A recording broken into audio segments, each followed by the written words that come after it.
Have you ever wondered how the Japanese managed to live in such organized homes, even in small spaces like Tokyo apartments? In this video, I will reveal the 10 ancient secrets that the Japanese use to never accumulate clutter, even though their lives are as busy as yours. I know that keeping the house organized seems like an impossible mission when we have 1,000 things to do every day. We always think that we don't have enough time or adequate space, but that's just an illusion. The Japanese have discovered methods that transform organization into something natural and even pleasurable, without having to spend hours and hours tidying up the house. And best of all, these are simple techniques that anyone can apply, no matter the size of their home. If you don't know these methods, you will continue wasting time looking for things, feeling stressed when you get home, and buying organizers that only accumulate more clutter. It stays until the end because there is a technique in the middle of the video that completely changed my relationship with the objects in my house. And I'm sure it will change yours too. Tip 1. The wabi-sabi principle in domestic organization. The Japanese have an ancient philosophy called wabi-sabi, which is based on the acceptance of imperfection, transience, and incompleteness. But you might be wondering, what does this have to do with organization? Absolutely everything. When we apply wabi-sabi in our homes, we begin to understand that we don't need a perfect environment or full of things to be happy. Beauty lies in simplicity, minimalism, and appreciating what really matters. The Japanese do not fill their homes with objects trying to achieve an unattainable ideal of perfection. They prefer to have a few items, but each with a specific purpose or special meaning. This naturally reduces the accumulation of unnecessary things. Think about the last time you bought something that you thought was beautiful, but that had no real function in your life. How many of these things do you have at home now? Probably many. Wabi-sabi teaches us how to break this cycle of impulsive consumption and accumulation. To begin applying this principle, look at each object in a specific room in your home and ask yourself, does it bring me joy or does it serve an important function? If the answer is no to both questions, it may be time to get rid of that item. You don't have to do everything at once. Start with a drawer or a shelf. Over time, you will notice that your home becomes not only more organized, but also more peaceful and welcoming. Your space starts to breathe, and so do you. Tip 2. The one-in, one-out technique. One of the reasons why the Japanese manage to keep their homes organized is the rigorous practice of balancing new items. They follow a simple but extremely effective rule. For every new object that enters the house, an old one must leave. This creates a constant flow and prevents the gradual buildup that most of us suffer from without even realizing it. Think about it. How many times have you bought a new outfit without getting rid of any old ones? Or purchased a new appliance while keeping your old one just in case? This is exactly how our homes start to feel crowded. The Japanese understand that space at home is a finite and precious resource, especially in big cities where apartments are small. Therefore, they treat this space with respect and awareness. When a Japanese person buys a new book, they usually donate or sell an old one that has already been read and will not be revisited. If you purchase a new item of clothing, review your wardrobe to identify something that can be donated. This practice not only keeps the volume of possessions under control, but also makes us reflect before each new purchase. Is this item really worth the space it will take up in my home? Is it worth discarding something I already have to make room for it? To start implementing this technique, make it a rule before every purchase. Before you even leave for the mall, identify which item will be replaced with the new one. This will help you make more conscious choices and value more what you already have. Over time, you will notice that your possessions decrease in quantity but increase in quality and meaning. Tip 3. The full category method. One of the most powerful Japanese organizing techniques was popularized by Marie Kondo, but it has deep roots in traditional Japanese culture. Instead of organizing by rooms, as most of us do, the Japanese prefer to organize by entire categories. This means taking all the items from the same category, like all the books or all the clothes, putting them in one place, and only then deciding what to keep and what to discard. This method is revolutionary because it allows us to see the real dimension of what we have. When you gather all of your clothes in one place, for example, you're often shocked at how much you've accumulated over the years. We often find that we have 10 almost identical black t-shirts or 3 pairs of the same type of shoes. The visual impact of seeing everything together helps us make more rational and less emotional decisions about what we really need to keep. Furthermore, organizing by categories allows you to create more efficient storage systems. When you know exactly how many books you will keep, you can better plan the space you need for them. The Japanese often start with less emotional categories, such as stationery or cleaning products, and gradually move on to more difficult categories, such as sentimental items. To implement this method, choose a simple category to start with, like bath products or kitchenware. Gather absolutely all items from this category in one place without leaving anything behind. Evaluate each item individually and be honest about its usefulness and importance. You will find that it is much easier to identify redundancies and excesses when everything is visible at once. This technique may seem laborious at first, but the results are much more lasting than superficial organization by room. Hey, are you enjoying the video? So don't miss any of the next tips. Subscribe to the channel now and activate the bell to receive notifications of all new videos. And tell me in the comments, where are you watching from? Have you ever tried any Japanese organization techniques? Let's get back to the tips, because the next one will completely surprise you. Tip 4. The power of verticalization in storage. A striking feature of Japanese homes is the efficient use of vertical space. While many of us tend to stack objects horizontally, creating unstable piles that easily collapse and look messy, the Japanese prefer to store items vertically whenever possible. This technique not only saves space, but also allows you to view and access everything at once. Think about how we normally store t-shirts in a drawer stacked on top of each other, which forces us to rummage through the entire pile to find the specific one we want, making a mess of everything in the process. The Japanese fold t-shirts in a special way and place them vertically, like files in a folder. This way, they are all visible when you open the drawer, and taking one out doesn't disturb the others. The same principle applies to documents, books, toiletries, and just about anything that can be stored vertically.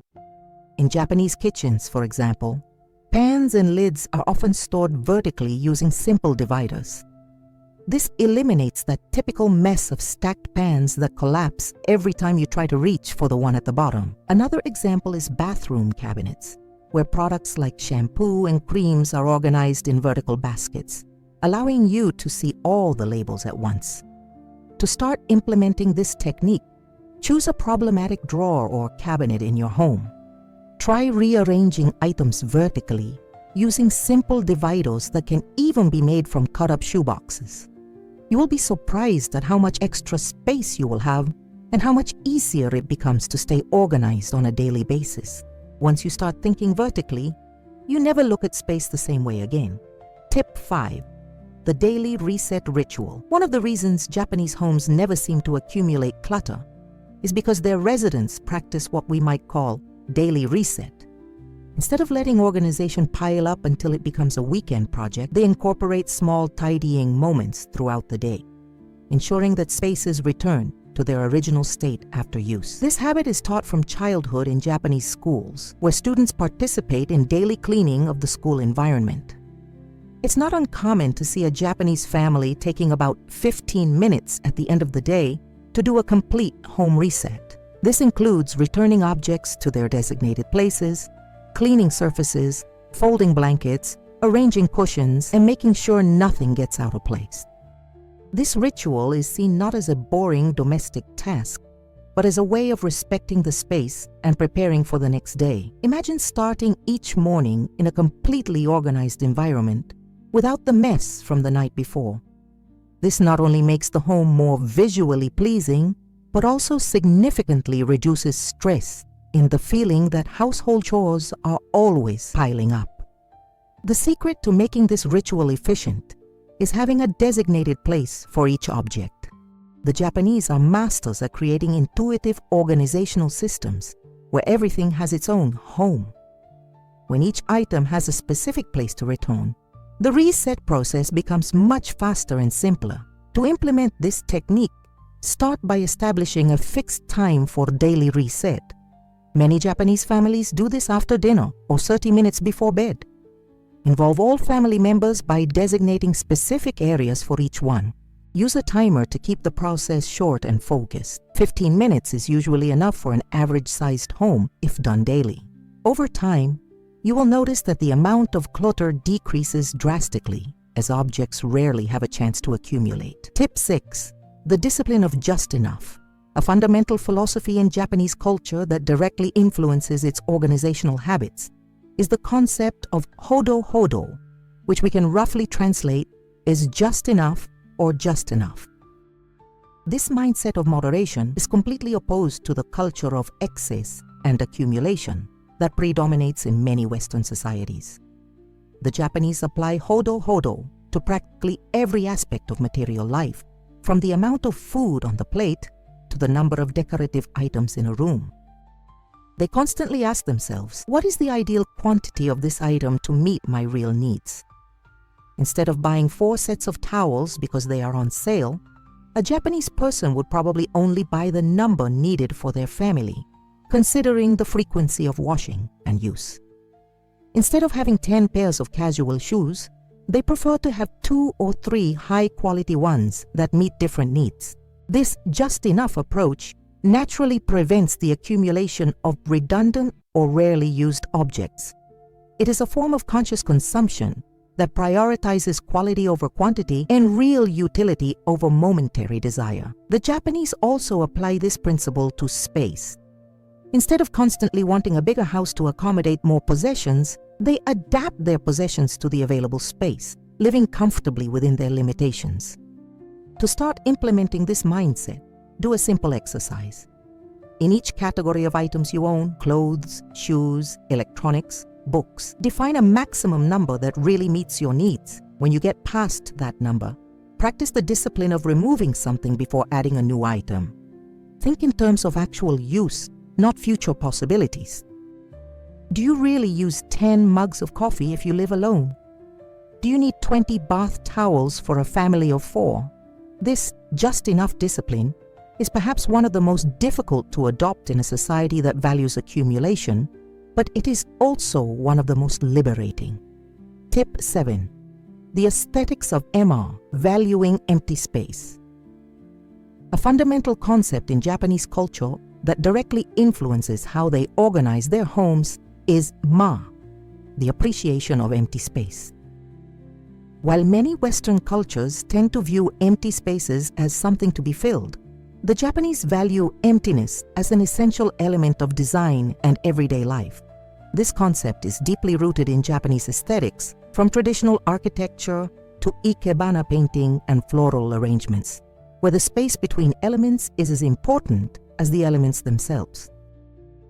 In Japanese homes, you'll often notice intentionally empty areas, a wall with no pictures, a table with just a simple vase, a corner with no furniture. These spaces are not seen as incomplete or wasted, but as areas that allow the environment to breathe and the mind to rest. The emiya creates a sense of calm and balance that is impossible to achieve when every inch is occupied. This appreciation of empty space also extends to the interior of cabinets and drawers. The Japanese rarely fill these storage spaces completely, preferring to leave a margin of around 20% empty. This not only makes it easier to access items, but it also creates a feeling of calm when you open a drawer and don't see a jumble of stuff. To implement this principle, start by identifying areas of your home that are visually cluttered. It could be a bookshelf full of decorative objects, a wall covered in pictures, or a coffee table full of items. Try removing about 30% of the objects and see how it transforms the space. In storage areas such as cabinets and drawers, establish the 80% rule. Never fill more than 80% of total capacity. You will notice that not only does the space become more beautiful and peaceful, But it also becomes much easier to maintain organization on a daily basis when there is a little free space to maneuver. Before continuing with the next tip, I want to tell you about something special that I prepared for those who want to go beyond this video. It's a guide with secrets that completely transformed my home and can transform yours too. The link is in the pinned comment, and for a limited time, I'm offering a special discount for channel subscribers. Now let's continue with the next tips, which are some of my favorites. The Power of Genan, the conscious transition between worlds. A traditional architectural element that has an extraordinary impact on the organization of Japanese homes is the Genan, the entry area that serves as a transitional space between the outside world and the sacred interior of the home. Even in tiny apartments in Tokyo, the Japanese dedicate a specific space for this function. Genan is not just a place to take off your shoes, a universal practice in Japan, but a conscious ritual of transition that prevents the clutter of the outside world from contaminating the home environment. When a Japanese person arrives home, he performs an almost automatic sequence of actions in the Genan. He takes off his shoes and places them neatly facing the exit, puts his umbrella in the holder, hangs up his coat, empties his pockets of receipts and other items of the day, and sometimes even changes his clothes. Only then does it actually enter the house. This simple but powerful ritual prevents unnecessary items from lying around the house. Think about how many times you've come home and thrown your keys in one place, your mail in another, your coat on a chair, and your shoes got in the way. The Genan centralizes and organizes all of this in one place. The good news is that you don't need a traditional Japanese home to implement this concept. Even in a small apartment or house without a formal entrance, you can designate a small area near the door as your improvised Genan. The essential elements are simple: a place for shoes, hooks for bags and coats, a small tray or basket for emptying pockets, keys, coins, receipts, and a place for mail. Establish the habit of always performing the same sequence of actions when you get home, making it a conscious ritual. Over time, you will notice that much less clutter spreads around the house, as most of the items that usually cause clutter are intercepted right at the entrance. This simple practice can drastically reduce the amount of random items scattered across your home surfaces and create a sense of order and purposefulness from the moment you walk through the door. The practice of seasonal inventory. A Japanese tradition that contributes significantly to the absence of clutter is usuji, the deep cleaning that traditionally takes place at the end of the year. However, the concept goes far beyond simple cleaning. It is a thorough inventory and intentional renovation of the living space. The Japanese expanded this concept to create the habit of seasonal inventory, recognizing that our needs change with the seasons. 4 times a year, coinciding with the changing seasons, Japanese families systematically review their belongings, evaluating what is still useful, what needs to be replaced, and what is no longer necessary. Imagine going through your wardrobe at the beginning of spring, not just to swap out your winter clothes for lighter ones, but to honestly question which pieces you actually wore last season. That sweater that sat in the bottom of the drawer all winter, maybe it's time to donate it. Those boots that hurt your feet every time you wore them, they probably don't deserve to take up space for another year. This regular inventory prevents the gradual accumulation that most of us suffer from.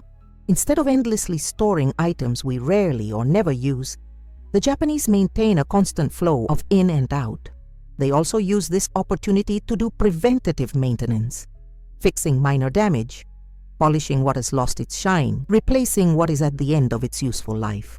To implement this practice, mark your calendar for 4 days a year, one at the start of each season, dedicated to seasonal inventory. Start with the categories most affected by climate change, like clothing and shoes, and gradually expand to other items. Establish clear decision criteria. If you didn't use an item last season, and there's no specific reason to believe you will next season, consider getting rid of it.